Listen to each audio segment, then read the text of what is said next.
प्रेम का एहसास अपने आप में कितना अलग होता है ना। मन में किसी का होने की, किसी को पाने की, किसी को बाहों में बांधने की चाहत उमड़ने लगती है। कोई अनजान अचानक अपना सा लगने लगता है और दिल बस पूरी शिद्दत से उसी के लिए धड़कने लगता है। फिर कोई भी समाज का बंधन, कोई जात पात माने नहीं रखती, पर कुछ मजबूरियां इंसान से उसका प्यार छीन लेती हैं। लेकिन वह प्यार भुलाए नहीं भूलता। हाँ, फानू के प्यार ने मेरे मन पर भी अमिट छाप छोड़ी है। हमें बिछड़े 30 वर्ष बीत गए हैं, बालों में सफ़ेद चांदी चमक रही है, पर आज भी बीता हुआ समय सामने आकर मुंह चढ़ाने लगता है। पता नहीं मेरी वानू कहाँ है, जिसे मैं कभी भूल नहीं पाया, जिसकी सोचकर कहीं भी और शादी का विचार नहीं आया। मैं आज भी उसकी राहों में पलकें बिछाए बैठा हूँ, यह जानते हुए भी कि वह किसी और की हो चुकी है, अपने पति तथा बच्चों के साथ सुखद जीवन व्यतीत कर रही है। और फिर मैंने तो उससे कहा था कि वाणु, यह रात हम कभी नहीं भूलेंगे, फिर भी अब कभी नहीं मिलेंगे। और उसने मेरी ही बात का सम्मान तो किया था। बचपन से ही उसके प्रति एक अलग लगाव महसूस करता था। जब स्कूल जाता तो चुपके से अपने हिस्से की टॉफियाँ उसके बैग पर छोड़ आता, बिना यह समझे कि ऐसा क्यों है। शायद उम्र में परिपक्वता नहीं आई थी, लेकिन उसका मेरे घर आना, मुझे देखते ही एक अजीब पीड़ा से भर उठना मुझे बहुत अच्छा लगता था। जब वह मेरे घर आती, उसकी बड़ी बड़ी पलकें झुकी होती थी। पायल है, उसके गुलाबी होठों से निकलता। मुझे ऐसा लगता था जैसे दिल में नगाड़े बज रहे हों, और मेरी बहन पायल को पाकर वह अपने साथ ले जाती। भैया, वानू आपको पसंद करती है, पायल ने मुझे छेड़ा। अच्छा, पागल हो तुम दोनों, फिल्में कम देखा करो। और मैंने पायल की बात को हंसी में उड़ा दिया। फिर अनजाने में ही सोचने पर मजबूर हो गया कि यह एहसास क्यों होता है। क्या इसी चाहत को प्यार कहते हैं? मैं समझ नहीं पाता था इस जज्बात को कैसे संभालूं। शायद लड़कियां लड़कों के मुकाबले जल्दी जज्बात जान जाती हैं और प्यार की परिभाषा भी बहुत अच्छे से समझने लगती हैं। वो गीत शायरी गुनगुनाती रहती, एक रोज मिलेंगे तो मैं टूट कर बिखरूंगी, तू बाहों में भर के समेट देना, इतना भी न तड़पा, अगर परिंदे शाम रूठ गए तेरा आंगन वीरान हो जाएगा।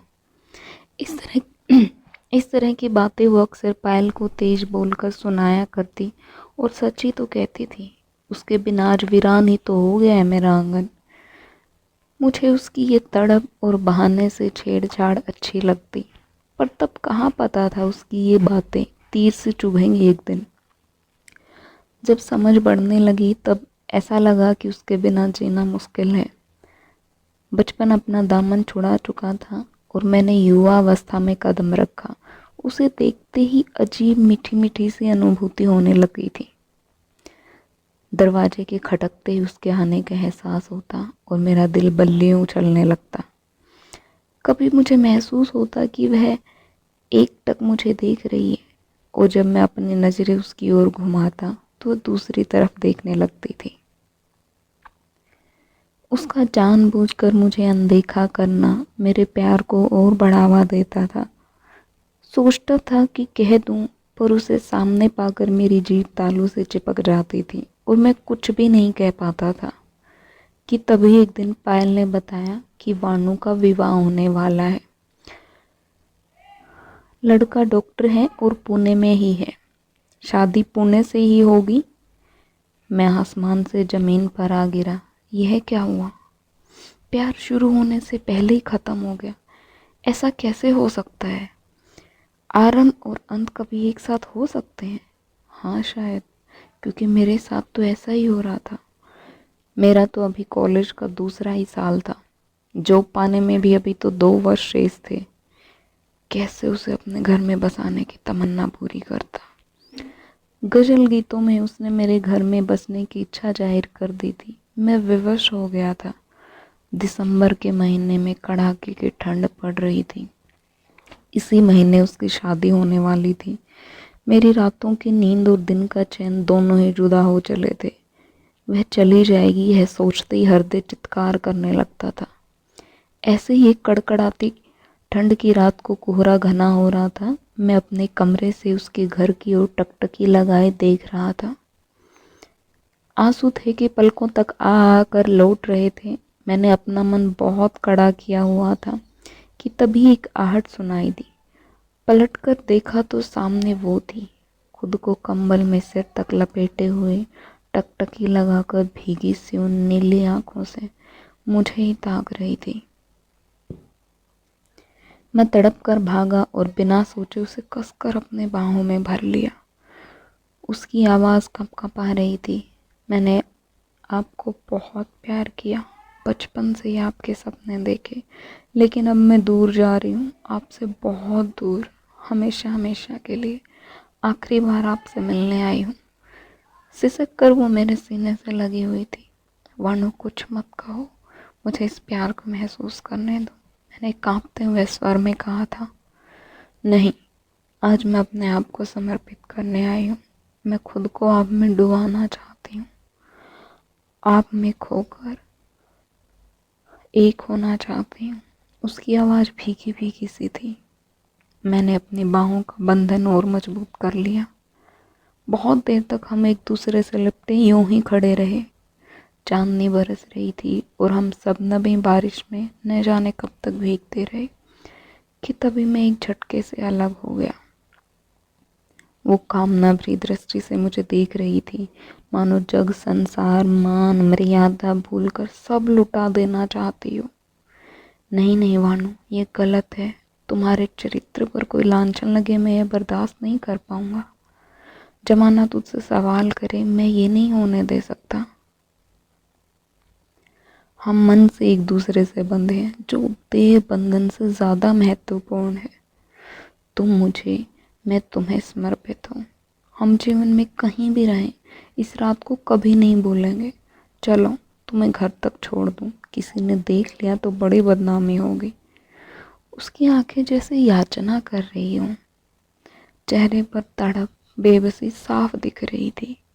उसके बाल अस्त व्यस्त हो रहे थे, कंबल जमीन पर गिरा हुआ था। वो मेरे कंधों से लगी बिलक बिलक कर रो रही थी। चलो वाणु, रात गहरा रही है। और मैंने उसके होठों को चूम लिया, उसे कंबल में लपेट कर नीचे लाया। वो किसी बच्चे सी मासूमियत से मुझसे लिपटी हुई चल रही थी।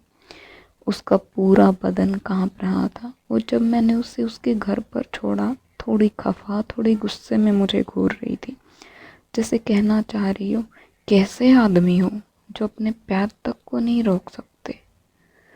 जिंदगी भर का साथ आपने नहीं दिया, एक रात तो दे देते।